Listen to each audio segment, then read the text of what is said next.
ইতিমধ্যে সিপিএম এ প্রতিকুর রহমানের যে ইস্তফাপত্র সেই নিয়ে কিন্তু জোর জল্পনা শুরু হয়েছে। সেইখানে দাঁড়িয়ে আমরা দেখতে পেয়েছি যে বামফ্রন্টের সময়কার প্রায় মন্ত্রিত্বের গুরু দায়িত্ব পার করা কীর্তি গোস্বামীর কন্যা তিনি কিন্তু কালকে বিজেপি জয়েন করেন, এবং সেই বিষয়ে তিনি কি বলছেন এই মুহূর্তে আমাদের সঙ্গে আছেন কস্তুরী গোস্বামী।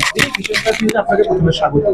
আমরা দেখতে পাচ্ছি বেশ কিছুদিন ধরেই ফতিকুর রহমানের যে ইস্তফা সেই নিয়ে একটা জোর জল্পনা চলছে বাংলাতে। সেইখানে দাঁড়িয়ে আপনি বিজেপি জয়েন করলেন, কি বলবেন? একটা তো ছোটবেলা থেকেই বাম ঘরানার মধ্যে বড় হয়ে ওঠা, তারপরে এই বিজেপি যোগদান।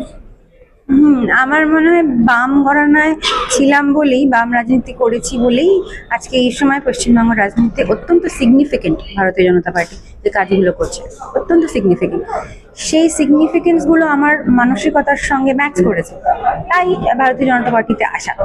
কি মনে হয় 26-এর ভোটে কিভাবে কাজে লাগতে পারেন এই দলের ক্ষেত্রে, বা এই যে বারংবার আমরা দেখতে পাচ্ছি রাজ্যে বিভিন্ন সময় বিভিন্ন মূলত মহিলাদের ক্ষেত্রে আমরা সুরক্ষার যে কথাটা সেই বিষয়গুলো কিভাবে দেখছেন? দেখুন, সুরক্ষা শুধু মহিলাদের প্রাপ্য নয়, সুরক্ষা পুরুষেরও প্রাপ্য। কাজে বারবার মহিলাদের প্রাপ্য বলে বলে মহিলাদেরকে বারবার প্রান্তিক করার আমি বিরোধী, এবং ভারতীয় জনতা পার্টি সেই নীতিতেই আশা করি বিশ্বাস রাখেন। সমস্যাটা কিন্তু নিরাপত্তা পশ্চিমবঙ্গের সকল শ্রেণীর মানুষের, এবং এই সময় আমি বলতে পারি মহিলা, যুবক, যুবতী প্রত্যেকের।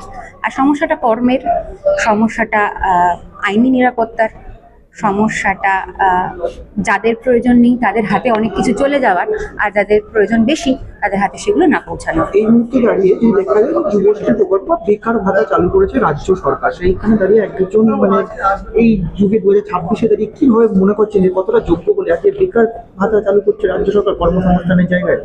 কিভাবে দেখছেন বিষয়টা? দেখুন, ভাতা পাওয়ার যোগ্যতা কিন্তু বেশ কিছু নাগরিকদের থাকে, এবং সেটা সবসময় থাকবে পরবর্তীকালেও।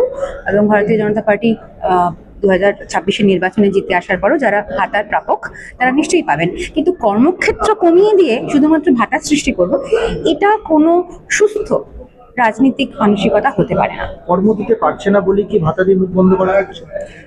অভিযোগ তো তাই, সেরকমই তো মনে হয়। কি মনে হয় যে কতটা প্রভাব ফেলতে পারে 26-এর ভোটে এই যুবশ্রী বা বেকার ভাতা যা চালু করেছে? দেখুন, আমরা তো মানুষের, বিশেষ করে বাংলার মানুষের রাজনীতি মনস্ক মনে বিশ্বাস রাখবো। রাজনীতি মনস্ক, এবং তারা সমীক্ষা করবেন, পরিসংখ্যান দেখবেন, তারপর ভোট দেবেন। ভেবেচিন্তে ভোট দিলে ভারতীয় জনতা পার্টির পক্ষে পদ্ম ফুলের বোতামটাই ওনারা টিপবেন, কারণ এরাই কিন্তু সঠিক কথা বলছে, এরা প্রশ্ন তুলছে, এবং যা করতে হবে, যা আপামর জনগণের জন্য কল্যাণকর মঙ্গলময়, তারা সেই পথেই হাঁটবে।